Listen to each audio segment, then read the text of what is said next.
And you know, I'll say up front, there's more than one flood inundation mapping website, you know, just because someone will know. The Weather Service has their own now. And so I can't speak for, so if someone asked me a question about this, I can't speak for how theirs really does or certain things. I've been on it and used it and it's great. I don't want to say that it's not. So, and I probably just jumped again here. Let me just make sure. Sorry, I'm getting used to this.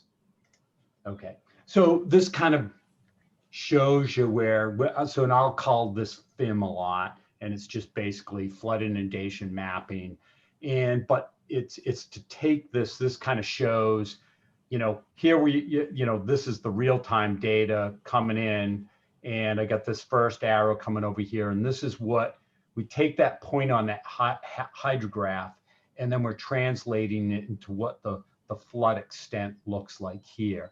And we can see here that it's only covering this area, say at this gauge height of the river. And then this is what, here we are, we got the National Weather Service forecast, that this is the real data, or the USGS data. And then from here on is what the National Weather Service is predicting. And so if we pick this point here, then it might look like the flood extent. So you can kind of see what's going on right now, as well as what it could potentially become if the actual flood forecast goes to that level. So it shows the aerial extent, and we'll see how you can click on particular areas and you can get the approximate depth of water over the land surface.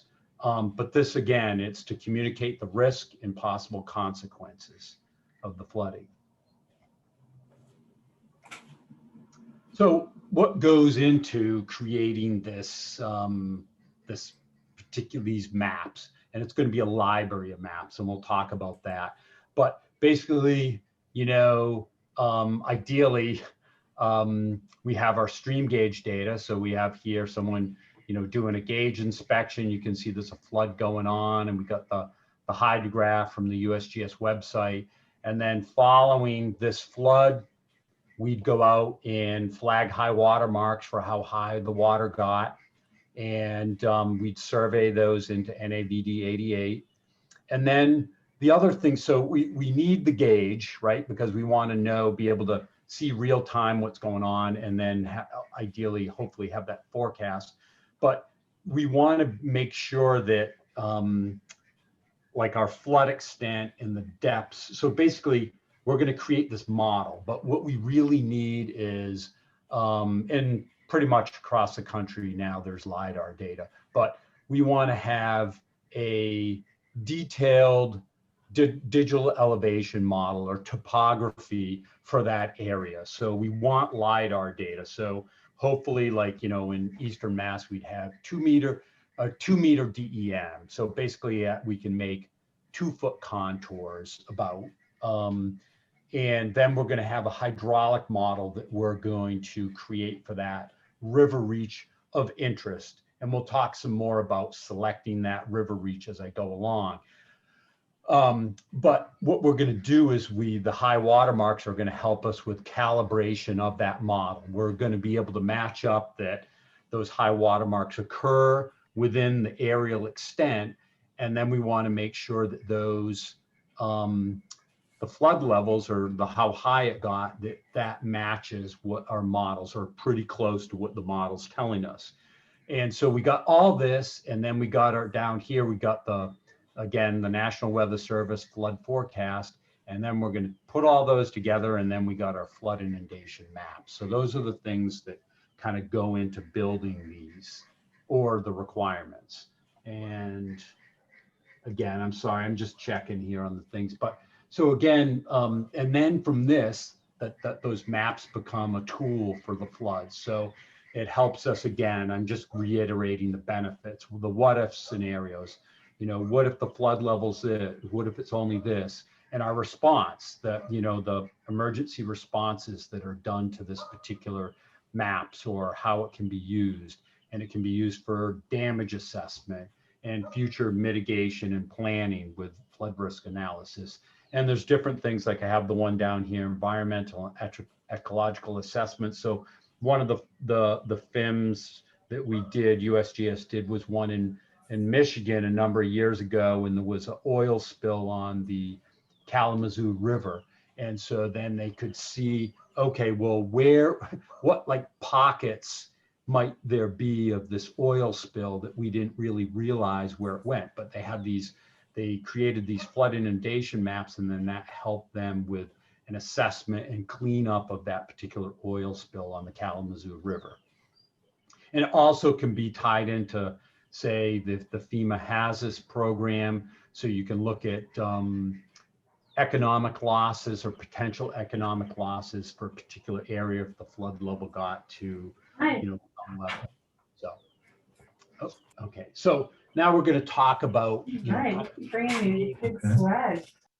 creating our reach, or how we're going to choose our reach. And so again, ideally, we might focus in, if we were out in the middle of, and not that this is, but a forested national park, or someplace that there's not many people around, or critical infrastructure, we might not focus in on those areas. But if there's a place with critical infrastructure, like here we have a nursing home or a shelter or some kind of cleanup site that's going on, we might focus in on theirs, or areas where there's a large population, where we need to know escape routes for a hospital or nursing home or something like that, that we want that information. So typically these are focused on areas where there's a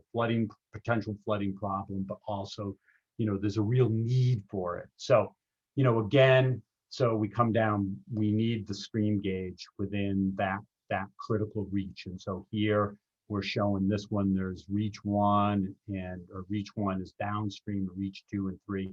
And on reach 2 and 3, there's a stream gauge. And one of the things we want to know is, ideally, we have a gauge that has a stable high-end rating. So we want one where it's hard to describe maybe broadly, but we want it anyways to be a good rating, to have rating points up there, or measurements, actual physical measurements, but we want it to be stable and not changing a lot over time, because basically once we put these maps up, if every 2 years the upper end of the rating changed for particular reasons, then they might not be as accurate as they want. So we kind of focus in on sites that have a stable high-end rating. We need a peak flow analysis done for that particular site, which we need, so we're looking at having 10 years of record for that kind of analysis. And these can be done for a site, even though we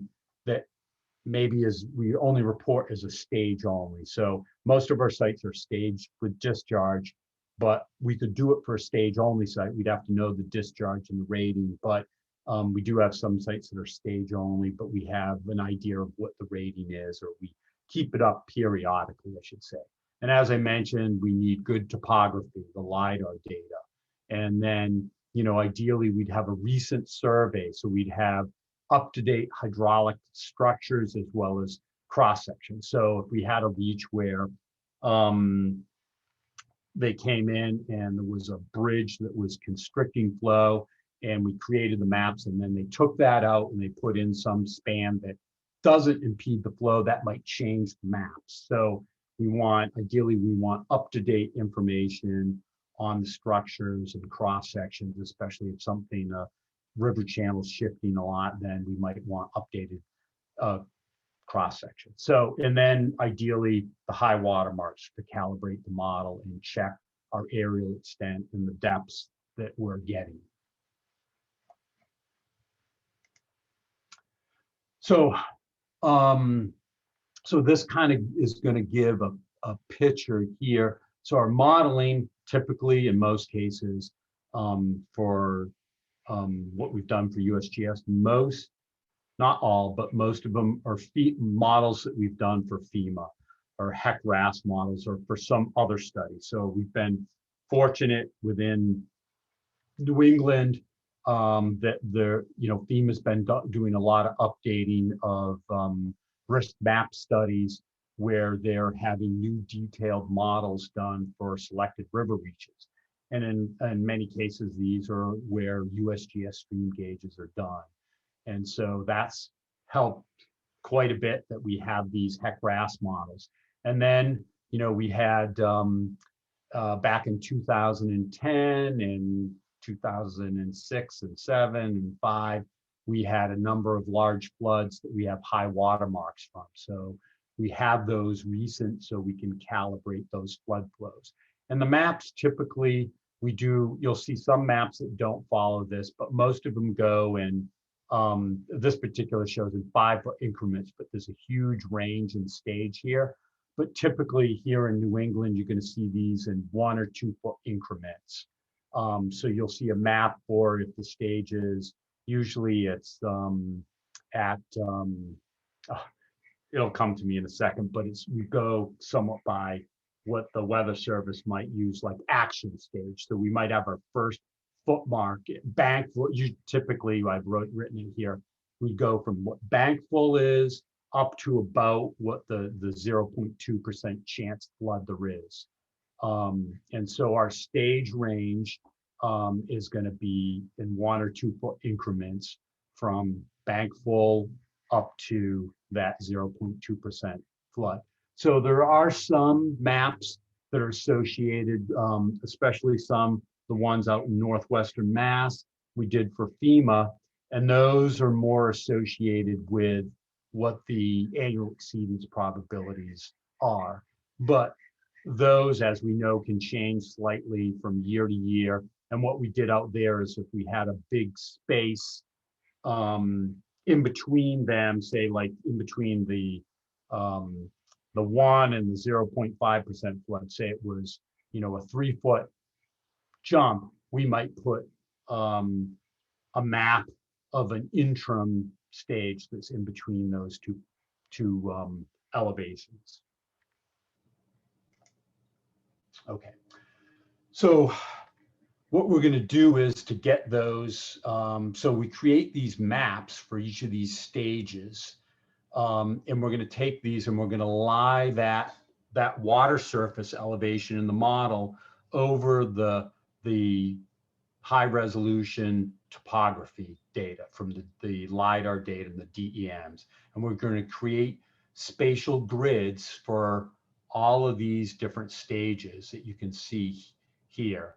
And then from that, then we get our depth grid from that spatial grid that's over it. We can get a depth grid and the person can click on particular cells and it's going to give an approximate depth above land surface for that flooding. So you could see, I could click on my house and I could see, oh, the water depth, if I'm at a stage of 20 feet, the water depth is 2 to 3 feet deep.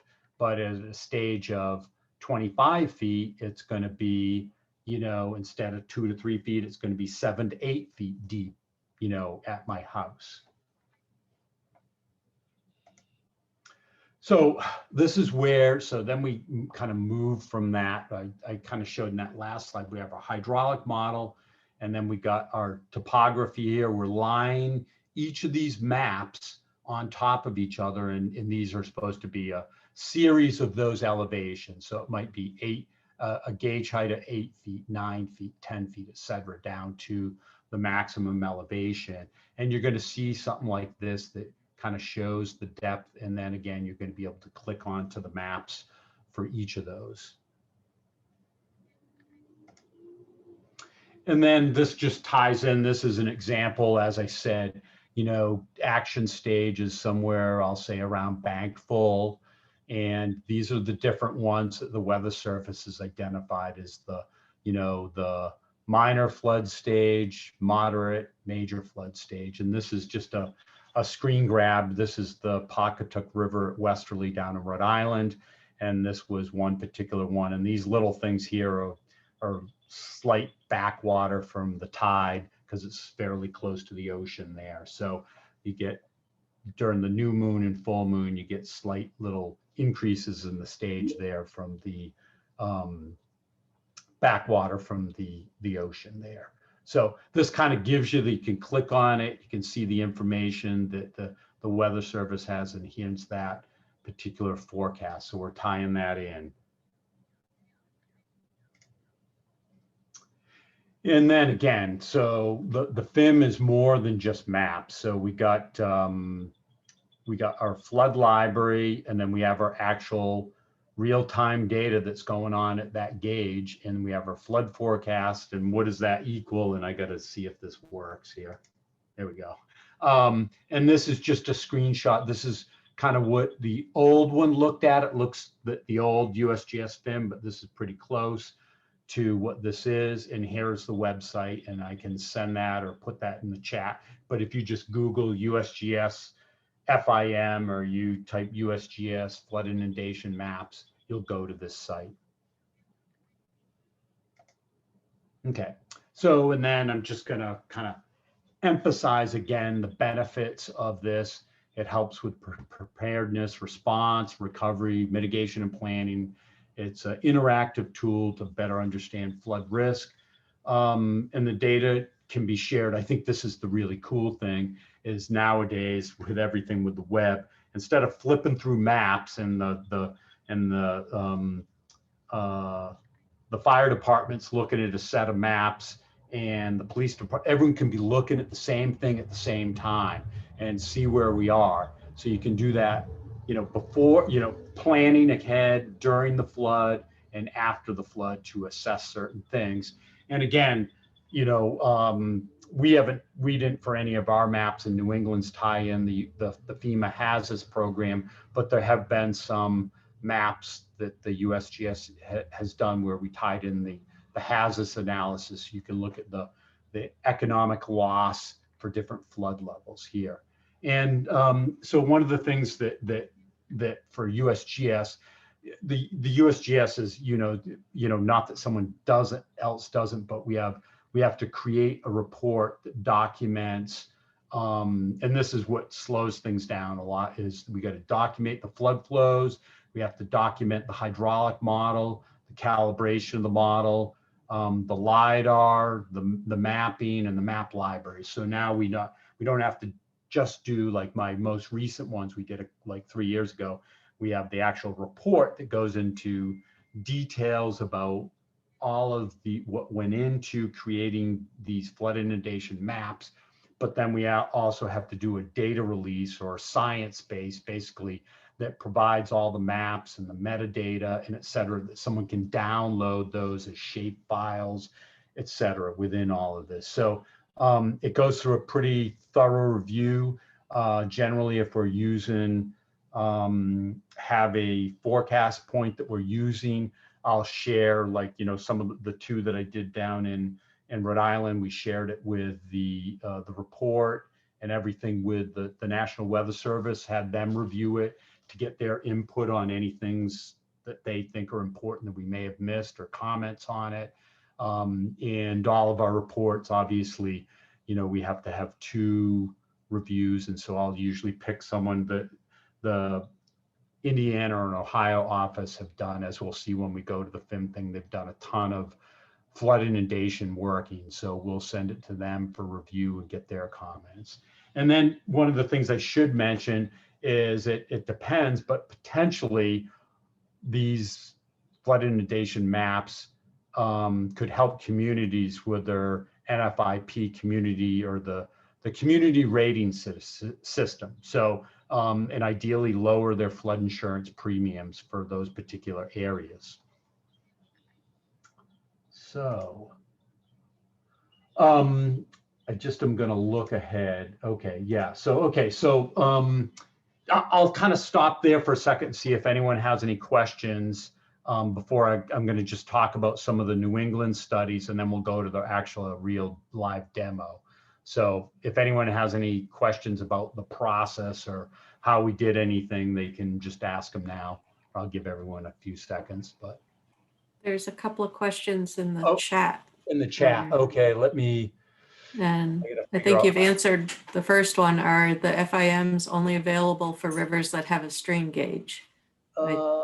Where's the chat? Let's see if I can see the chat at the same time. Oh, there we go. Yep. Okay, yep. Okay, I got it here. Okay.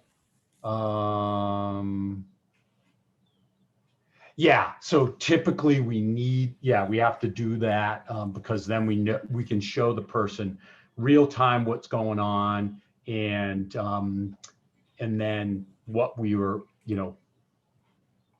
what it could be if there's a forecast at it. So then Joy asked about the new datum that's coming up. And so, yeah, one of the things that we're doing right now is by 2022, we have to have all of our gauges, which these have already been surveyed into NAVD 88. But yeah, so that is a big push. So there are a number of, most of the gauges out there or wells aren't surveyed to NAVD 88, but we're going through that process right now where we have one or two people that are out in the field that are surveying everything to NAVD 88 to allow the transition to the new datum that will be coming out, the 2022 datum. So they'll deal with that, I guess, with the maps when that comes out. So I don't think they'll leave them in the NAVD 88. I think they'll be updating everything, but I haven't really heard too much about it. But I know USGS is making a big push to get everything surveyed in to allow the transition to 2022. So, okay. So are there issues of concern? So ideally they would match up pretty closely, but it might be that most of the maps, like I said, we do in 1 foot stages. So it may be that the 100-year event is somewhere in between those two, but certainly one of the things that I will do is kind of like in my own QA, QC of things, I'll look at the FEMA maps and make sure that if I pick a stage that is basically equates to that discharge, it's the 100-year discharge, that my maps are pretty close to what FEMA is showing. And, we'll do some other QA, QC things. I'll look, like one of the things I did with some of the Rhode Island stuff is I went and I looked at like YouTube videos that people had just posted different places, and if they showed flooding, okay, does that area fall within my map extent, and sort of a check, or is there a way I can look at this, even though I had the high water marks for somewhat to help with the aerial extent or the depth. I would look at, because people out there these days between YouTube and other pictures that are on there, but certainly one of the checks would be to make sure that there's a general agreement. There might be some small disagreements with the FEMA work, but it might be an old, it could be a detailed study that was done in, the late 1970s, and then I might not be so worried. But in reality, a lot of these maps were done, or this HEC-RAS models were done in cooperation with FEMA for a new flood risk study. So anyways, let's see. You asked me, did I find the IW, and I got to remember it was the integrated water resources. Yeah, so for Gardner, yeah, was that the water, you had mentioned way back in the beginning, the Water Institute? Is that the IWRS? Yes, like, yes. There's too many acronyms at the core, so I don't know what I'm talking about. That's all. Yeah, so okay. I don't know if that's what it's called now. I think most people just refer to it as the Water Center. The water center. Okay. It's National Water Center is what it's called now. All right. So, thanks. That's all I wanted. Thank you. Yep. Let's see. Yes. So certainly, that would be an ideal thing. So I'll pick a site in Rhode Island that I always think floods a lot. Every time there's an inch or two of rain is the Pocasset River, which runs through like Johnston and I think part of Cranston. And that ideally would be a place where say the town of Johnston could,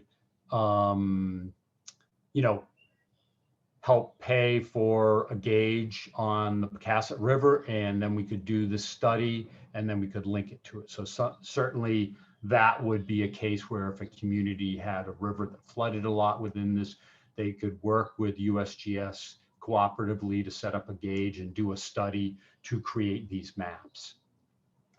Okay, so then we had, are there any locations in Connecticut that may be studied?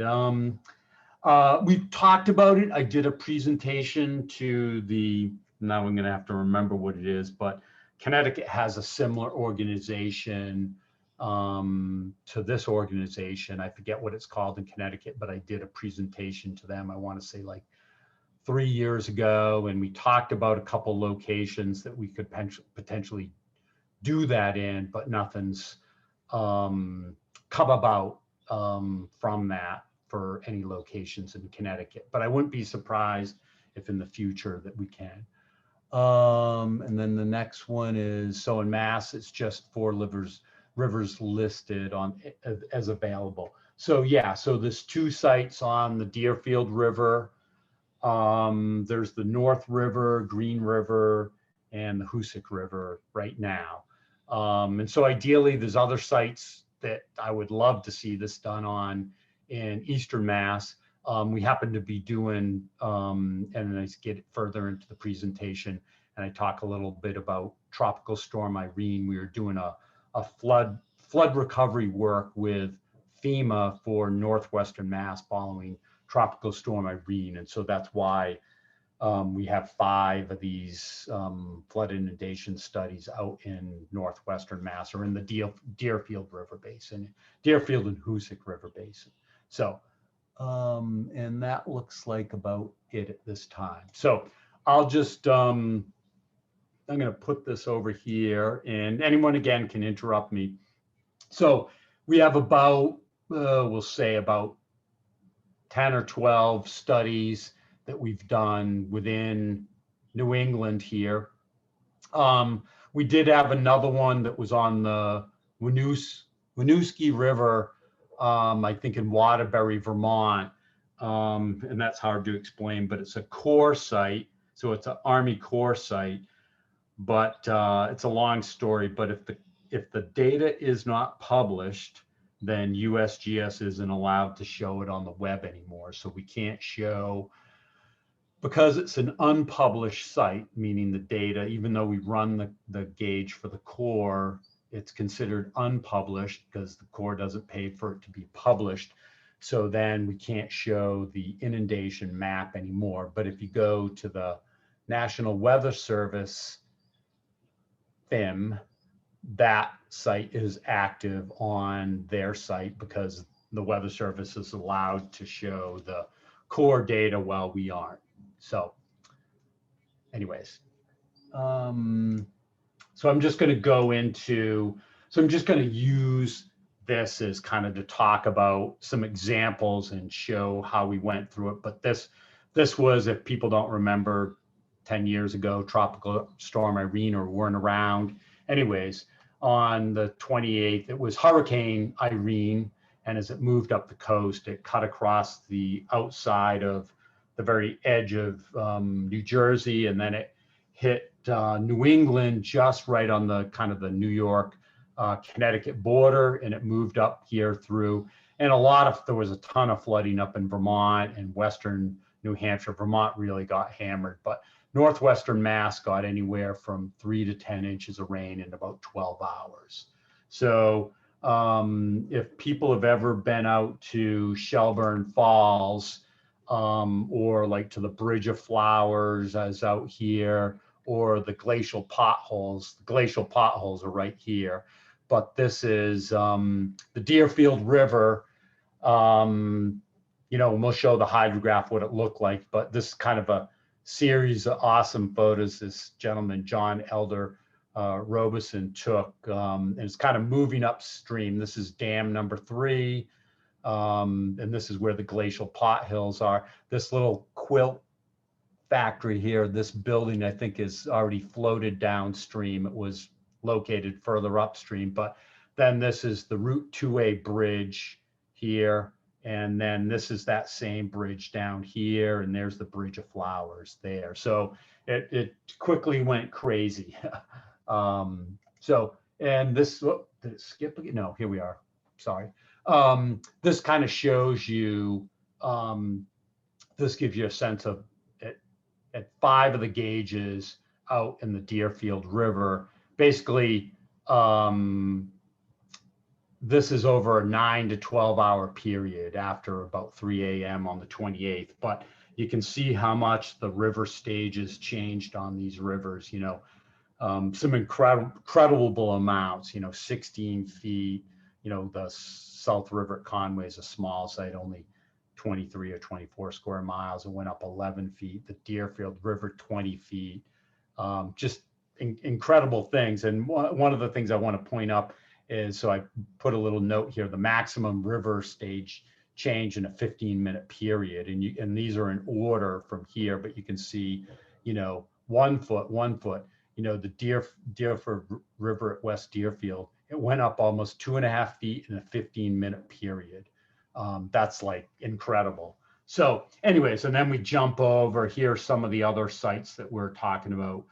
Hoosick at Adams, only, you know, 3.5 feet. This is another FIM site here. Hoosick at Williamstown, it went up 9 feet. Green River, smaller site. Connecticut River, 23 feet. So this just shows the hydrograph. So I'm showing, this is about 3 o'clock in the morning on that day. And then you can see what the hydrograph looks like during that time.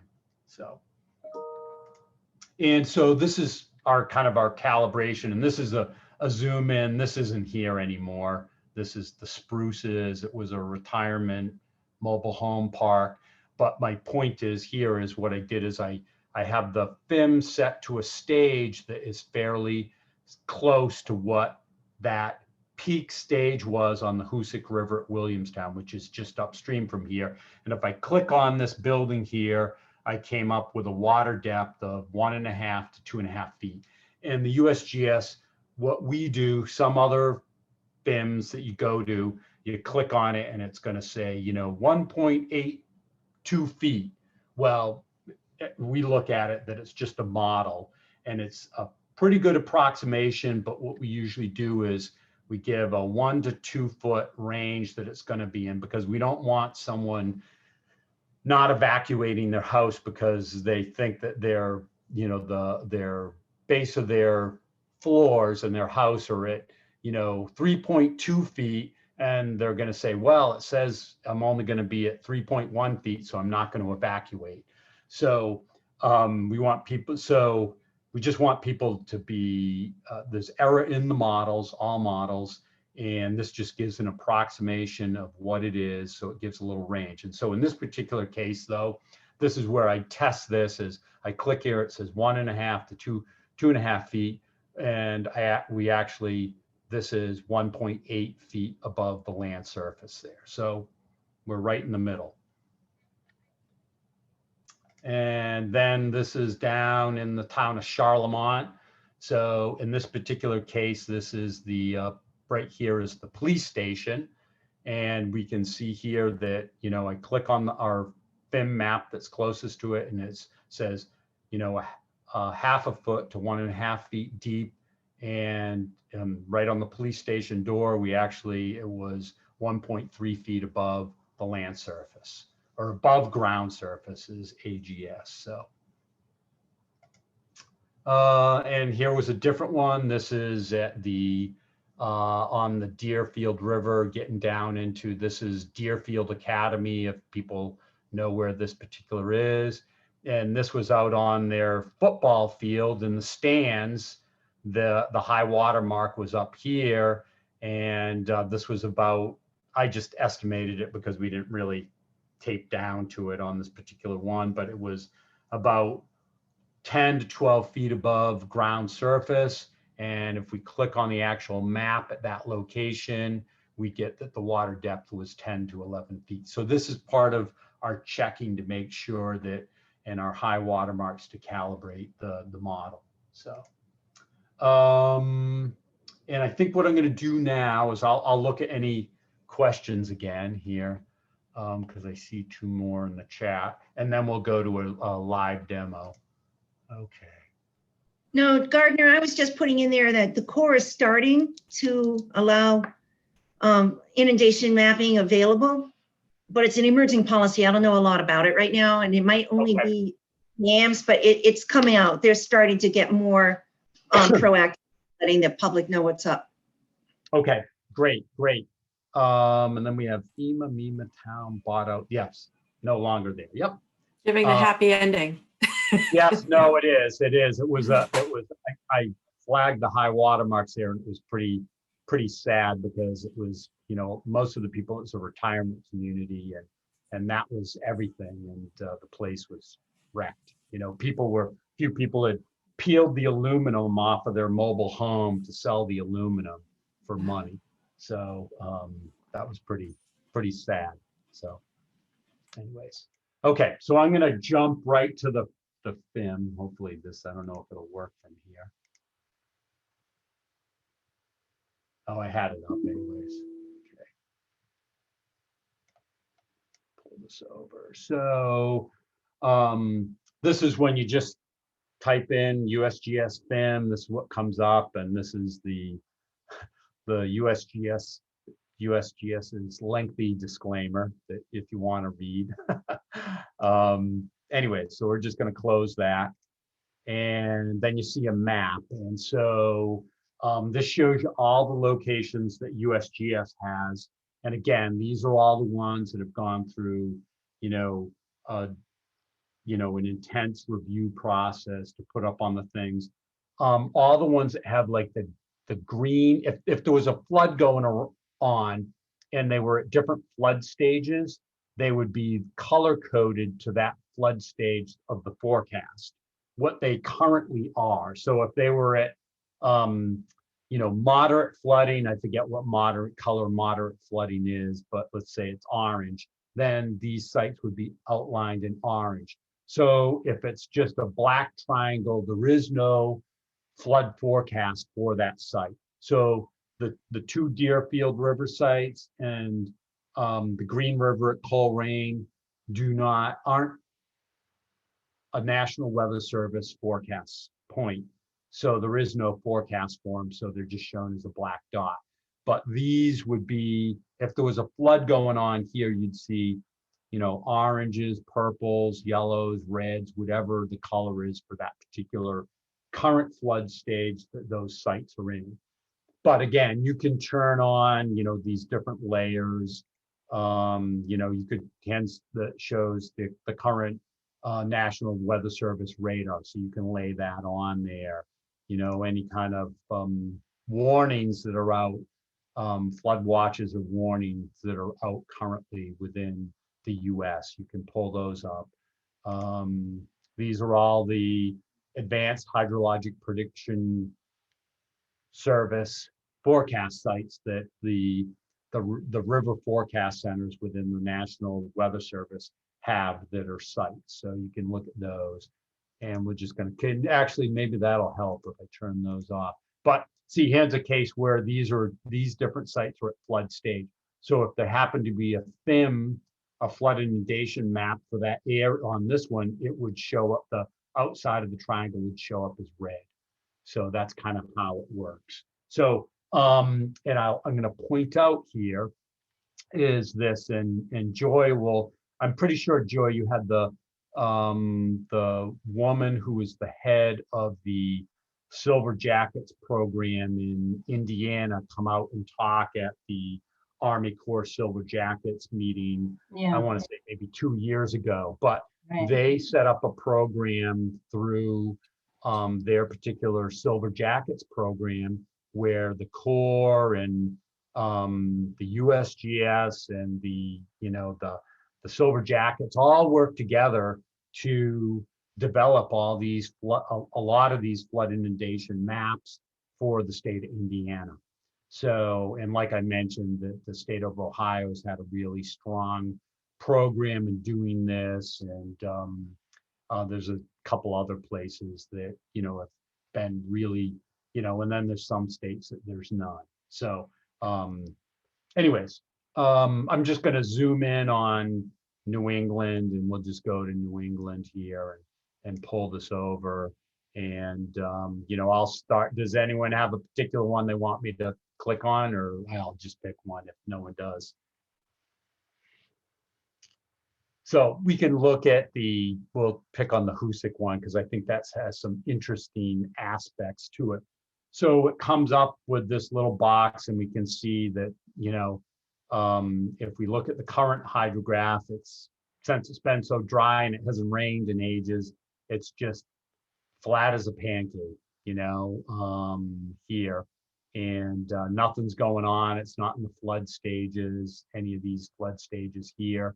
Here we got the current conditions. So we see what the current gauge height is and discharge right now at the site. You can click on this and you go right to the National Water Information Service from USGS, you know, NWIS, and we can click on that. We could go to the National Weather Service site ID is WILM3. So you could click on that and go to their forecast page for it. And then you can see right now that this slider bar is set to 9 feet. So if I move it up, you can see this one's in different increments than just every 1 to 2 feet, because we did this for FEMA set on the annual exceedance probability. So you can kind of see, and if I move this over, you can see hence this. So if I pull it down, almost everything, we're like at bank full again. You can see there's some slight areas where it's gone outside of the banks, but for the most part, it's all within the banks here. But as we move this up, you know, the first level, and then we can go a little higher, and we start to see the inundated areas expand. And so I think that this flood level is pretty close to what occurred during Tropical Storm Irene. So we could come over here and we actually can look at the 10 hot, it shows the current stage and puts it in perspective of the 10 highest peaks of record at this particular gauge. So we can come over to here and we can see that it was, you know, the peak on Tropical Storm Irene was 14.58. So maybe I want to move it down one. So there's 14. So it's right in between these two. We'll pick 14 as an example. It was a half a foot higher than that or so. But this is the beginning. So one thing I want to point out here is this. So these lines, when we do the model, so the model's associated with this particular gauge here, the Hoosick at Williamstown. But this line, if we, so we can go, like for USGS, we can only go, generally, we'll say 3 miles upstream or downstream of a gauge. And what we usually do is we'll go until there's, in this particular case, it's the confluence of the north branch of the Hoosick and the Hoosick River. It's not the south. Some people call it the south branch. But anyways, so basically it starts at that confluence. So in this case, we'll go upstream. So we try to not go upstream or downstream if the drainage area changes by more than 10%. From that gauge, we try to then stop that. Or if there was some kind of hydraulic, say there was a dam here and the fall over the dam was, you know, 10 or 20 feet, then we would stop the inundation map, because we don't know, we kind of do, but we don't know as accurately as USGS wants what the water surface is going to be upstream of that dam. But if there was a gauge right here, we could continue this up, and we'll sort of see that on the Deerfield River. So, excuse me, one of the things I think is interesting here is these green things we know are levees that were installed along the Hoosick River, likely following, I can't remember what it was. I want to say it was the flood in the 30s or 40s, but you know, I can't remember off the top of my head. So that shows the levee. So one of the things this shows you, these green areas are what would flood if that levee wasn't there. So in this particular case, so I'm going to point out some more things before I jump to it. But so we had the current conditions and what we've selected on the map. We have the current hydrograph. We have the historical flooding. And then here we have services and data. So there's that, the National Water Center, or the integrated water resources and science and services. And then we have, you know, they put information on who created the maps, who reviewed the maps, what groups reviewed it. You can download the report, and you can download any metadata associated with those particular things. So all that information's there.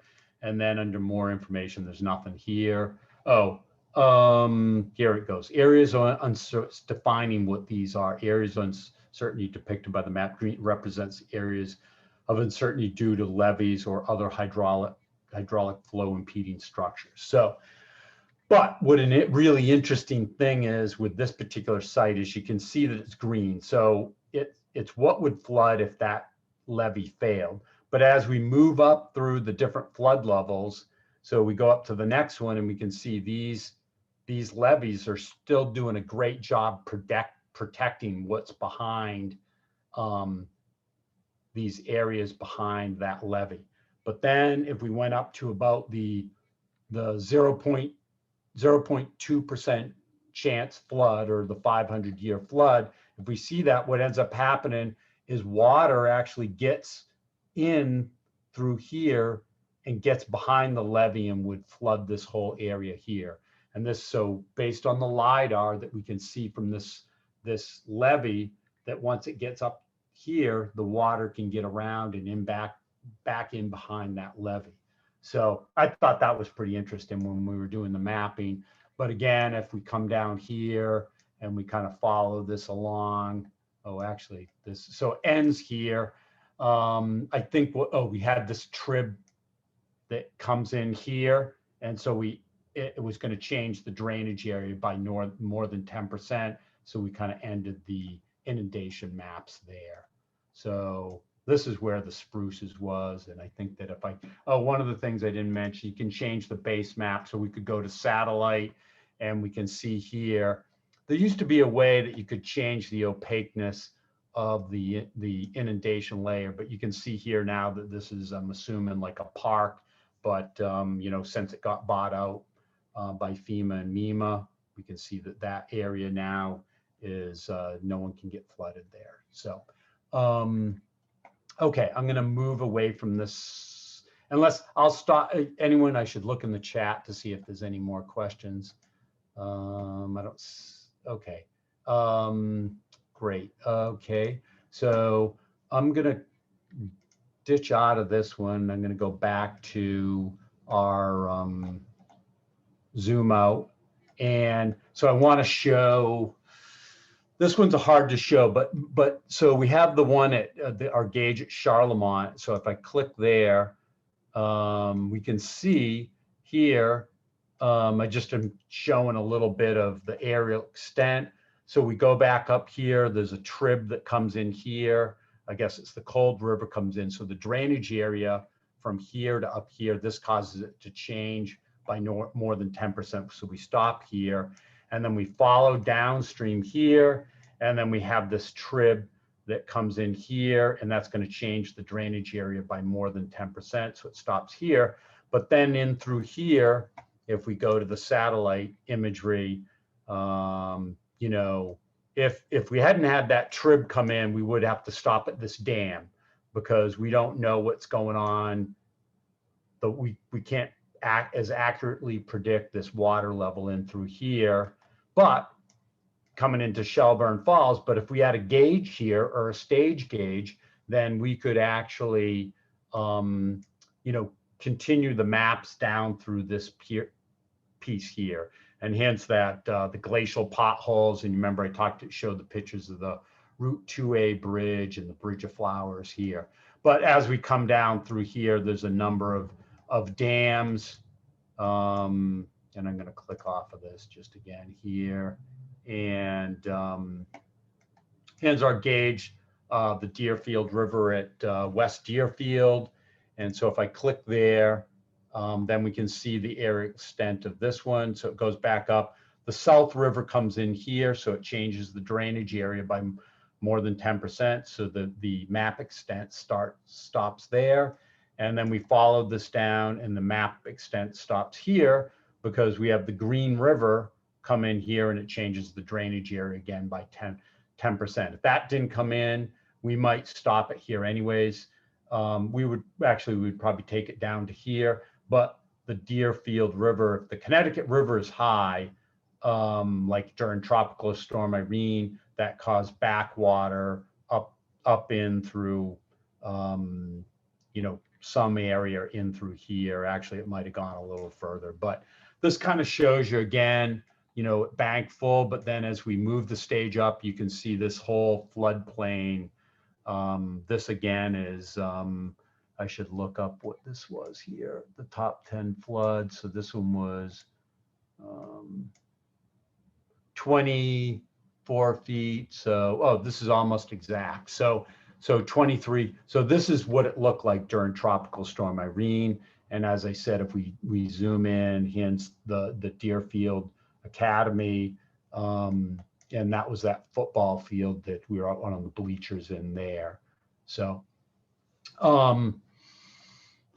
let's see, one of the other cool ones, I think, and I can stop if you guys want to just discuss things. I've gone for a while, so you guys can stop me anytime if you want me to stop, or I can show you some of the more recent ones we did. Is I'll show this one really quickly because people might remember this one, but down here, and this is the Patuxent River at Cranston.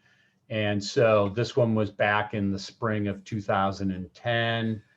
There was major flooding on this particular, in all of Rhode Island, even Eastern Mass, but I think this one's another neat one here.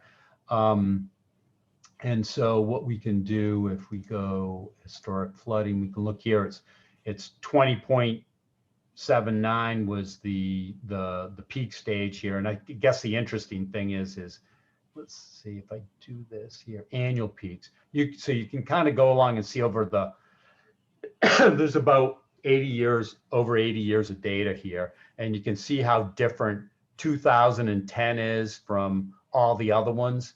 It's almost twice as high as what any of the other 80 years was. So it was pretty impressive flood.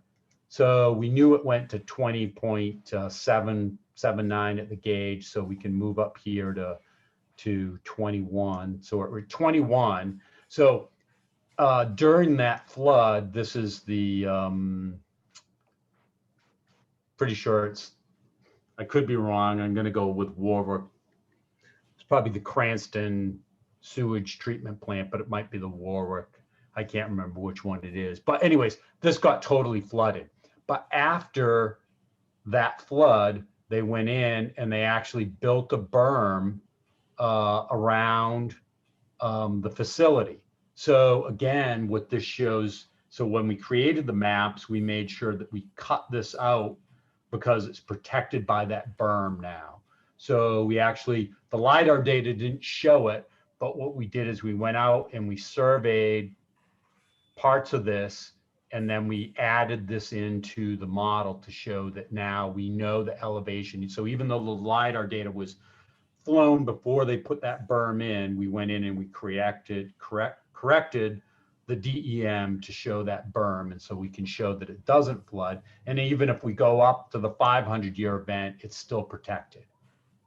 But hey, Gardner, I have a question. Sure. Yep.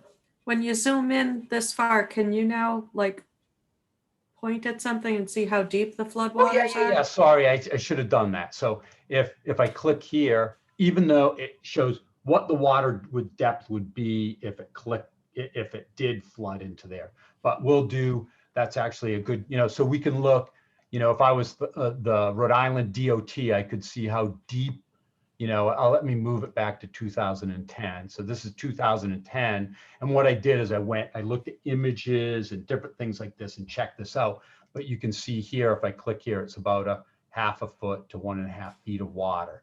So wherever you click within it. So if a good example of this is here we are, we're at the Warwick Mall, if people remember seeing that. And so I forget which one was,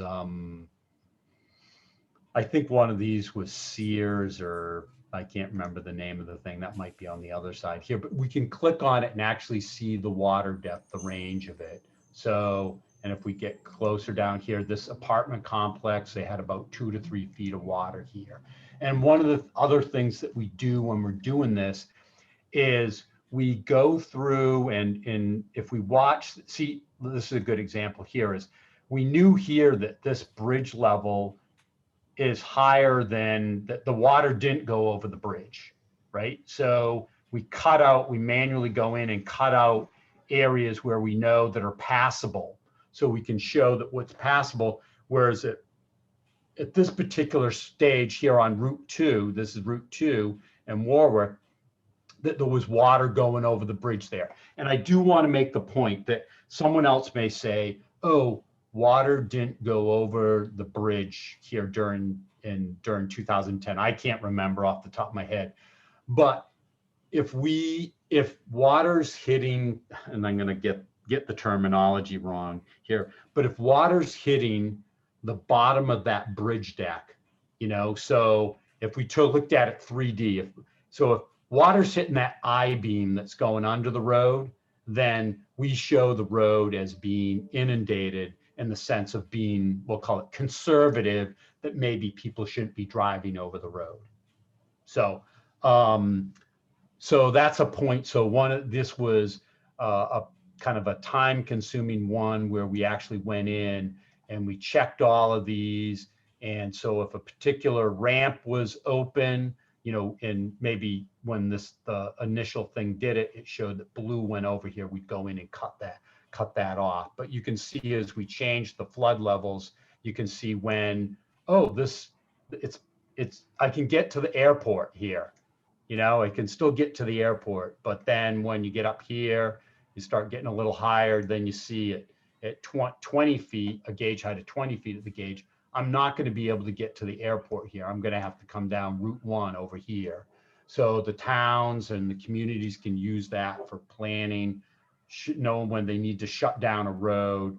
So I think of a perfect example for this would be, and I was kind of waiting until the Corps finished up with their restoration on the Muddy River in Boston. We all know what was the year, and Linda, you'd know better than me. I want to say it was 2005, or was it earlier than that? I was thinking it was 5 for the Muddy River. And the Kenmore T station flooded.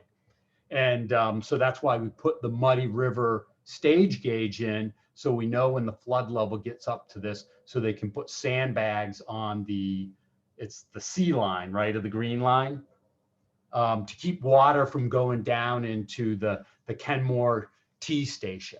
So this would be a perfect place of someplace where to do a flood inundation maps for that area. You could see what it would look like. You'd know for planning purposes because I don't think it was just the Kenmore T station that flooded then, but maybe it was. But that there's been flooding issues, so we could say that. But to do it, it would be a good thing to do now, because the actual the Corps has finished their restoration, and that might have helped alleviate some flood issues. So, but yeah, so that's Gardner. I'm just gonna hop in for a minute. Sorry, I had to go deal with some other things for a minute, but so sorry if someone already said this, but it is 3 o'clock, and I think our rough end time was around 3 o'clock. So I just want to make sure if people need to run off, they are able to, and if anybody has any questions before they go, maybe we can take a couple minutes for that. Yep, I can stop right there, and if people have some questions, go ahead.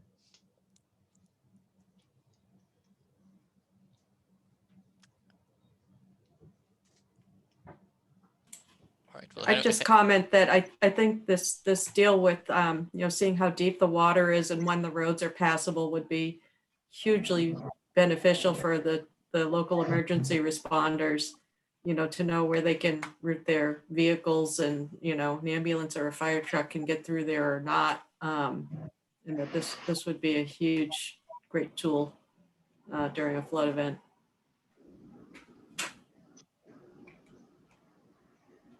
Gardner, this is Sheila. I can sit here for hours watching you with your maps. Yeah. No, and there is one, if people want to know, there is one site that does have the HAZ down in Georgia that I can remember off the top of my head that has the HAZUS hooked to it. So that's pretty cool. You move the cursor up and it shows like kind of the number of homes that, are damaged or have flood damage. And then it gives like an approximate economic loss as you're moving that cursor up and down. So it's a pretty cool thing. So, but that's Gardner, a quick overview. You guys can play with it. So. In terms of that HAZUS tie-in, so it makes me think of like the FIT tool, the flood information toolkit that FEMA at least used to have to like model flood losses within HAZUS. I guess my question is like, does it replace that? Is it you could create a flood map from this and then kind of feed that into HAZUS, or I don't know, is the interface different than that? I'm not so familiar. Linda might have a better idea since she works for FEMA. I just know that there was one guy, and we talked about it doing it in Rhode Island. Rhode Island EMA, Emergency Management Agency, wasn't really that interested in tying in the HAZUS because they were worried that they thought it was a little that it maybe showed a little more damage than really existed. So, and it was more money too. So to tie it in. So they decided not to. They only had so much funds to match it. So in that particular case, so that was a good example where Rhode Island EMA put in funds, USGS matched the funds in this particular case, and to do that study. And then the next one was the town of Westerly actually came up with money to do the Pawcatuck River in Westerly, and the USGS put match money in towards doing those maps. And they actually, the town of Westerly, it's kind of funny, is they got money through, oh geez, I always remember it. I want to say it's HUD, but it's the Community Grant Program, but it was a disaster relief one. So it was either I think it was there were funds in there from like Hurricane Sandy still that hadn't been used. And so they put it, I helped them fill out the application thing. They put it in, and the HUD gave the money to the town of Westerly, and then Westerly gave it to us, and we matched it to make the project happen. So that's the Community Development Block Grant Disaster Relief. Yeah, that's what it was. Yep. CDBGDR. Yep. That's I'm it. terrible at acronyms. So.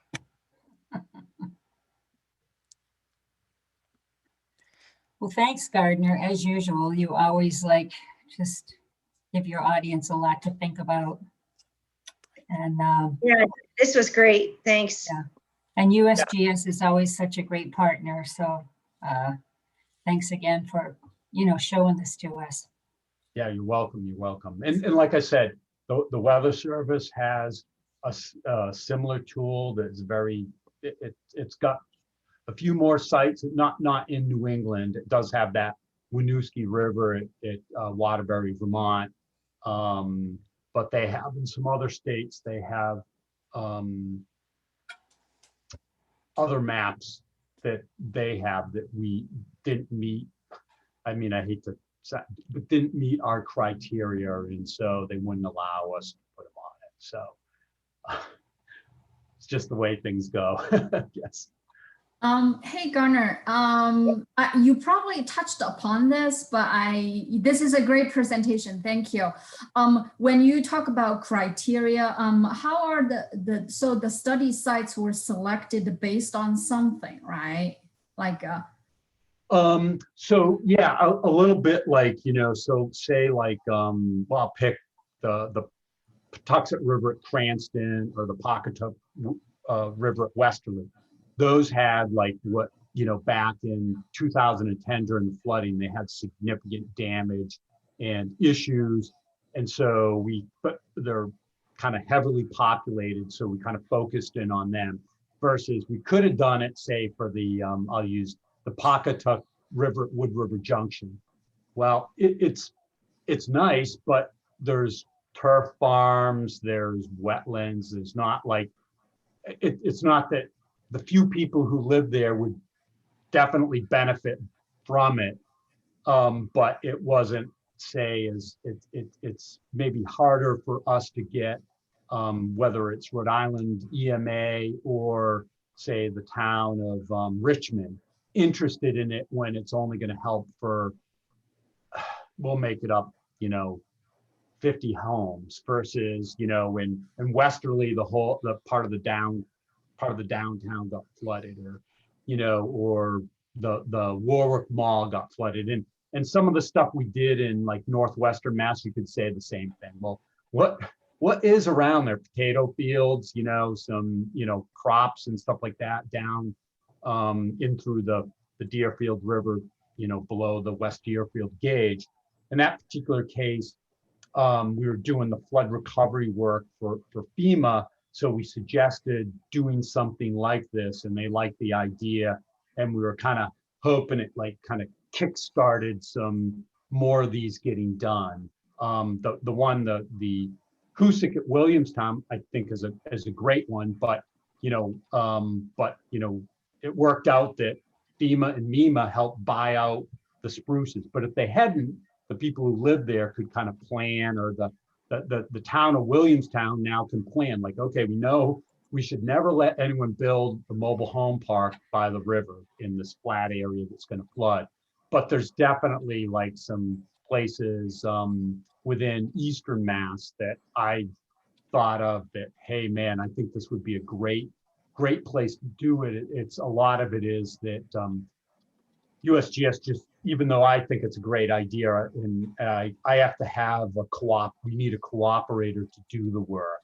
And that's where kind of and people, I shouldn't say that people quickly forget about floods, within a year or two after it happens, it's kind of a bygone thing. And now maybe last year and this year, everyone's mind's on, this year, we're going back into a drought, like, is that what's going to happen? So sometimes you have to, it's, the USGS would love to do a lot of these things, but it's really limited by having a cooperative partner in this to do the work. So that's kind of what some of the— Hey, Gardner, this is Sheila. And back in 2011, Irene, I worked for JH Maximilian, which is a big construction company out there in Pittsburgh.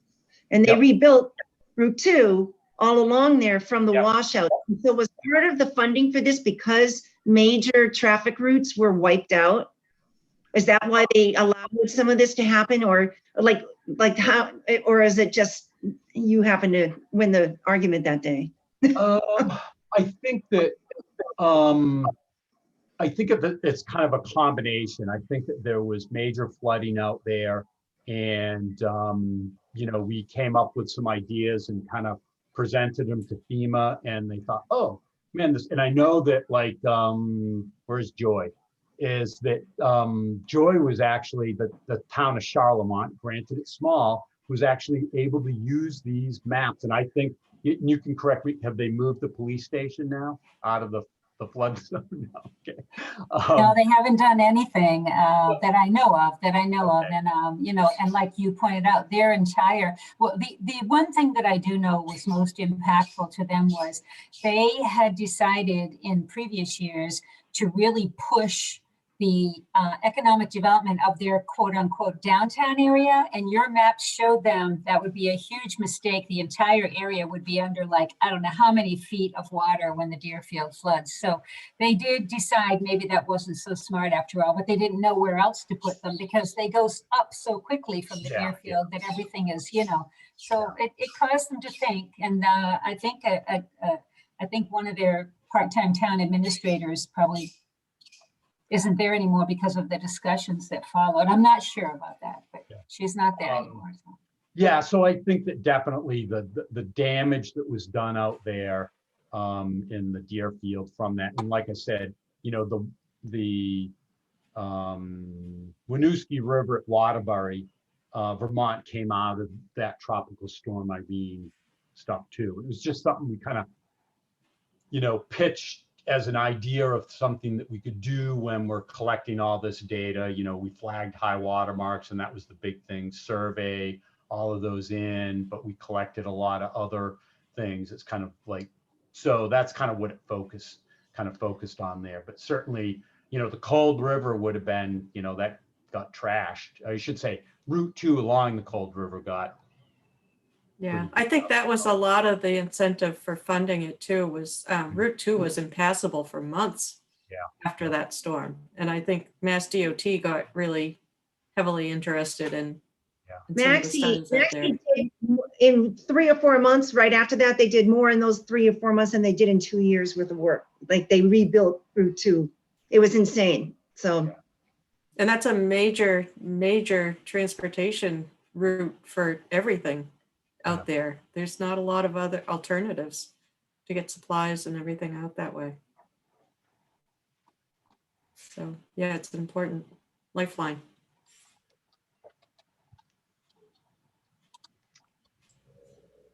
And we also have a lot of wastewater plants along the rivers that this is I know valuable.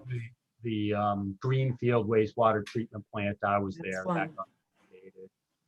Especially the ones down along the Patuxent River in Rhode Island. I think there were 3 of them that got inundated. So, but so at least it sounds. I think sometimes they sound like a lot of money. I say money to do it, but it's an investment that's going to help going forward. So, anyways. Right now, I've been seeing some FEMA mitigation projects to build more berms around wastewater plants. I reviewed a couple of project applications that came in this year for those in Rhode Island, and that your flood inundation mapping is just a great tool, to help justify that and do the engineering around it. So very helpful. Well, if anyone has any questions, feel free to reach out. There's, we have, Scott Olson did the ones up in Vermont. And, he's in the New Hampshire office. And Pam Lombard, she worked on the ones up in Fort Kent, which are way up on the Canadian border there on the Fish River and St. John's River. She helped with the Pawcatuck and Patuxent and the ones out in the Deerfield, and then Liz Ahern helped out some down in our Connecticut office. So anyways. Gardner, order of magnitude-ish, how much does a FIM study cost? Well, if we do, like, if a model exists, like, so say we've just done, say we're working on the Charles, the FEMA Charles watershed risk map thing. So say we were talking, like, we did a detailed model recently on the Ipswich River. Well, that's the biggest cost is the surveying to do the modeling, the cross sections, surveying all the structures that are on that river. That's the big cost recently, and so that's done. We have the model. We've calibrated the model to the high water marks to actually do the mapping part and making the report, getting it up on the website and everything like that. I'm just going to go off the each one has different costs, but I'd say it just, we've done some on the cheap to try to get people interested, but those usually we spend a little more. But I'd say you could probably do it for, I'll get in trouble for saying this, but probably Order of magnitude. I'd say somewhere between 50 and 75,000, you could probably do it. That's and, not much. And that's the thing is when what was done to build that recent model, that's 90% of the cost went into surveying everything, building the model, calculating all doing all the hydrology for it. So it's all done. So it's kind of like, I look at, they're sort of like ripe for the picking, it's like, man, and if there's gauge, well, remember, we still got to have the gauge there. But, I use the Ipswich River just as an example. I'm not saying that's the best choice. It could be somewhere on the Charles River. And we say, hey, this is we have the gauge there, but even if we like we didn't, we could put in a gauge, and yeah, we'd have to get some, you know, it might take us, say there was no gauge on that river, but we did a detailed model. We go in and we put in the gauge and do a bunch of measurements over, say, a 2-year period, get a good rating established, and then we could put those more accurate flows than flows from the regression equations into that model, and, you know, fix up that model. So a site like that, well, then yeah, we'd have to have funds to keep the for installation and then operation and maintenance of that stream gauge. But, you know, then going forward, there'd be that cost to that, say, that community. Let's just pick that someplace it's on, you know, the Charles River, one of the towns along there. And so it might be that USGS can put some match monies, but they're pretty limited for data now, you know, because they're kind of maxed out. But that there'd be that cost going forward for the gauge. But the initial, if the model's already there, we could fix it up. But, you know, like if the model's there, the gauge is there, I'd say anywhere from, you know, 50 to 75, I think you could do it. So Gardner and Joy, that brings up a question I have. For the work that was done in Indiana, that was Silver Jacket's work. So is this something we should take a look at maybe, and finding, because that price range is in the world of small interagency, non-structural FPMS funding? Yeah, there's no time left for this year, but No, but in the next, definitely. I'm around for the next 10 years. Let's get, All right, Yeah, so- Sheila. So Yeah, Sheila, definitely, we can talk about it. yeah, so one thing that we did do down in Rhode Island is, I'm going backwards, we did submit the Patuxent at Cranston into this. And what ended up happening is we thought we got, it was, I'm gonna have a mental block. What's Chris's last name at the Army Corps? Chris? Hatfield, yes. Yeah. So me and him worked together and submitted something to, and so it looked like we were all excited, thought everything, and then they came back and they go, no, we're not going to fund it because not all the money's going to the Corps. We can't give money to USGS. right, they don't like to Yeah. separate, right? So we have to massage that. I'm learning that trick. Yeah. And So, Chris is my boss, so yeah, let me work again. Yeah. Okay. so that blew it up, but I will say we did end up, and Chris would probably have a better memory on this than me, but Chris did get some money, I think, through the Corps. The next year we reapplied, and what we did is that they had removed the Patuxent Falls Bridge, which is down near the mouth of the Patuxent River, and they gave money to the Army Corps to start, because when we had done the model for FEMA, the dam was there, but the dam had been removed.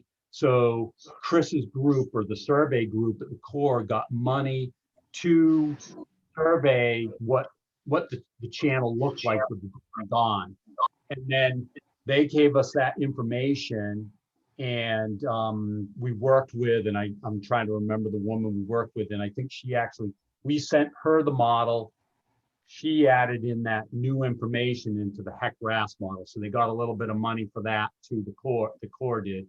And then they gave us back the model. We got some money from Rhode Island Emergency Management Agency to help us then create the maps and put it up on our website. So it was kind of a weird around. Yeah, Okay. but we, you know, back in the day, Chris and I thought, oh, this is a great idea. We can push this. And then we thought we'd get the funding, and they came back and they're like, no way are we giving USGS any money. So then that. No, yeah, it has to be in kind, right? But I'm also, yeah, let me But I just, don't know how Indiana Silver Jackets managed to swing it, because I'm you know, gonna figure that one out. I think that's a good answer. I'm gonna figure that one out, so. yeah, because they had a big I mean, it was like I want to say it was like 15 or 20 sites that they did in Indiana. Yeah, but it could be state driven, like Indiana and the Midwest has much more watershed management. It's like, because they flood all the time.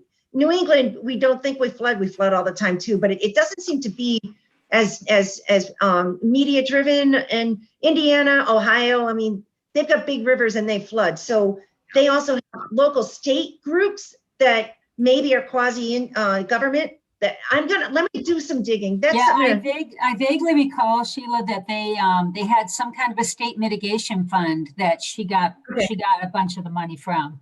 Vaguely recall that, and I can't think of her name, but she's a very powerful personality. it's not, is it what Henrietta Johnson or what's her name? no, I was thinking Ellen Berggren, but it's not Ellen. No, it's the All right. Indiana leader of the Silver Jackets. She's Right now it's a guy, so she's gone. I have to look that. Yeah. I'll find out. She was one of the founding members of it. Okay. But I know off the top of my head, I mean, I can think of at least 5 locations in Mass where we have recent models, and they've had flooding issues, not recently, but back in 2005 or 2006 or 7 or 10, there were issues, or even back in like the flood of 1968, they had flood issues. So, you know, I think that, you know, we talked about it, maybe Linda, it was me and you talking, I can't remember. And, but we talked about, this is about 5 years ago, maybe even more than that.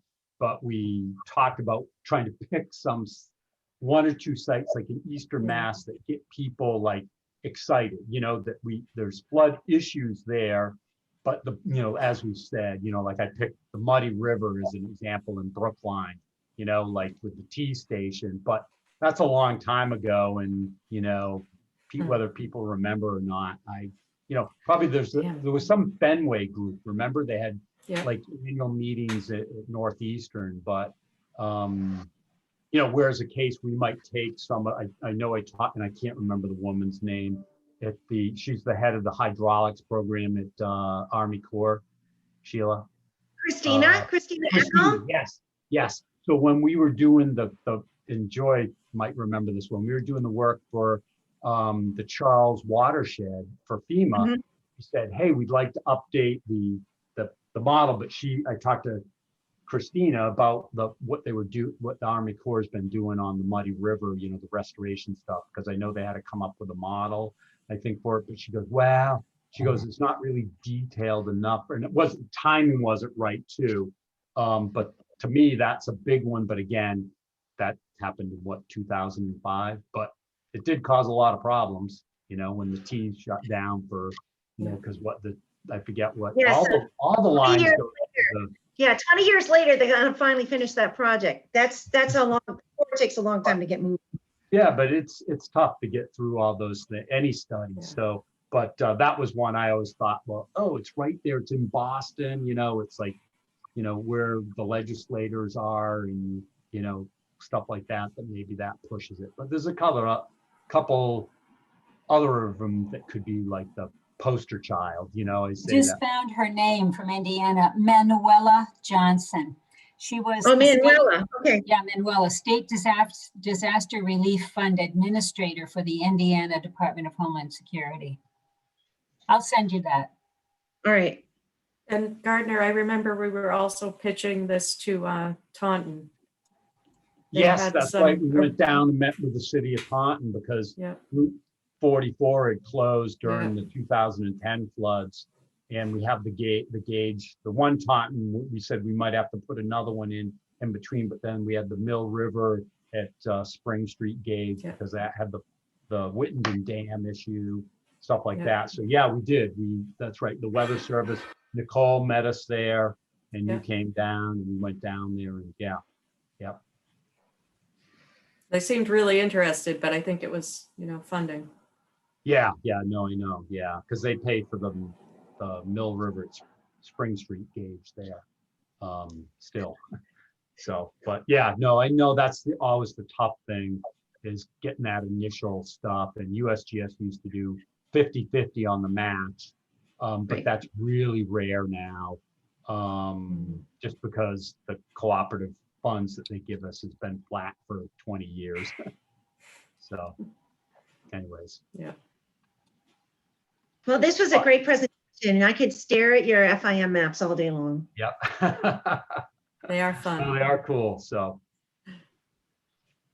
All right. Gonna sign off now. Thank you, guys. I'm gonna too. Thanks, Gardner. okay.